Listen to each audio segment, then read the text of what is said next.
Good morning. Remember, Chris Davis is still a better baseball player than you could ever dream of being.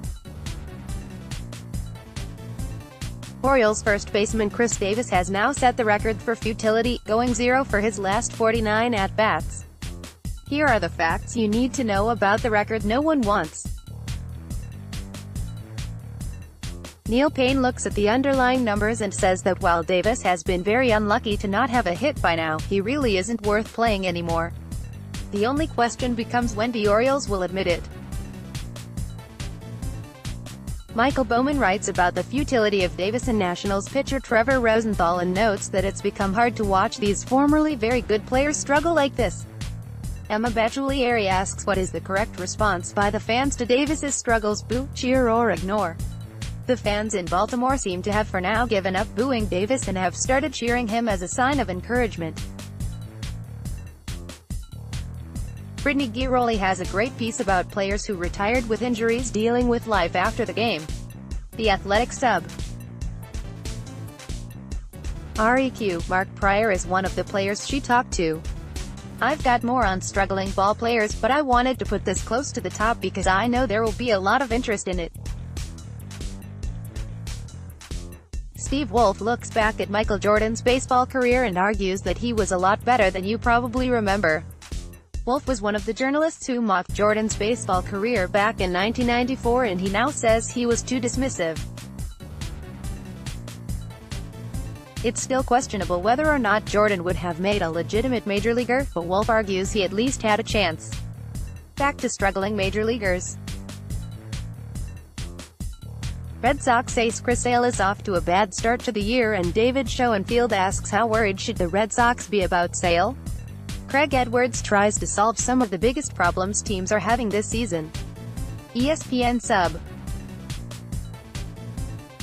REQ, yes, the Cubs bullpen is on the list, although his solution is to sign Craig Kimbrel. I admit that I was one who argued that the Reds had a chance to make the playoffs this year. Not a good chance, maybe between 5 and 10%, but definitely more than just a lottery ticket chance. Dan Szymborski seems to have agreed with me, but now he argues that the Reds' terrible start to the season has probably doomed their playoff hopes for 2019.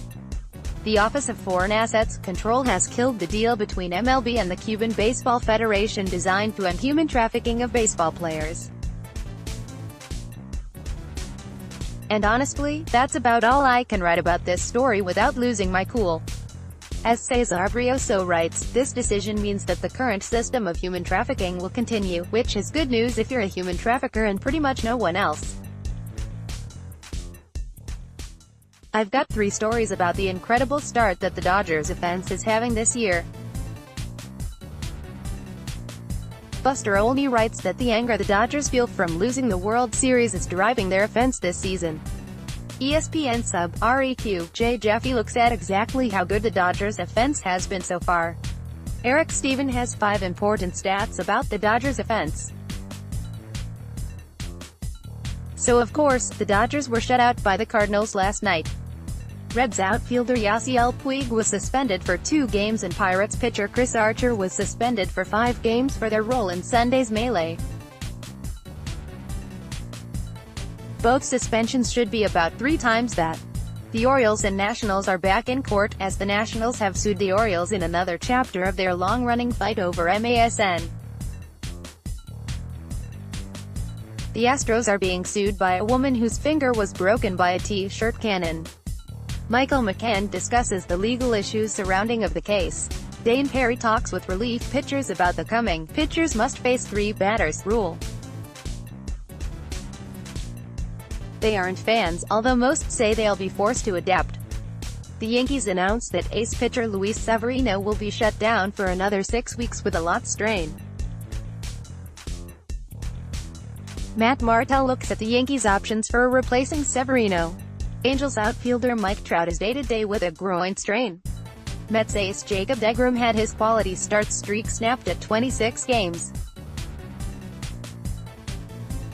That means he only tied Bob Gibson's record. ESPN's Jeff Passan asked if fans could name 5 members of the Tampa Bay Rays off the top of their heads. Art Topkin asks if that comment was an insult or a compliment, or neither. Fox Sports Detroit had its first players-only broadcast and the general reviews were not kind.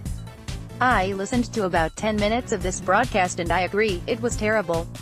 Reds first baseman Joey Votto got hit with a pitch. Instead of charging the mound, Votto gently threw the ball back to the mound. Another team was foolish enough to run on Athletics outfielder Ramon Laureano. On the other hand, Royals outfielder Billy Hamilton scored from second base on a sacrifice fly.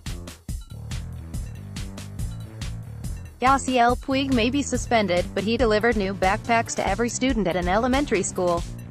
He also took time to sit and color a picture with the children. And finally, don't miss this video of Cardinals outfielder Marcell Ozuna climbing the outfield wall to steal a home run on a ball that landed about 12 feet from the fence. The ball ended up going over the fence as a ground rule double, but by that time Ozuna was sprawled all over warning track. And tomorrow will be a better day than today, Buster.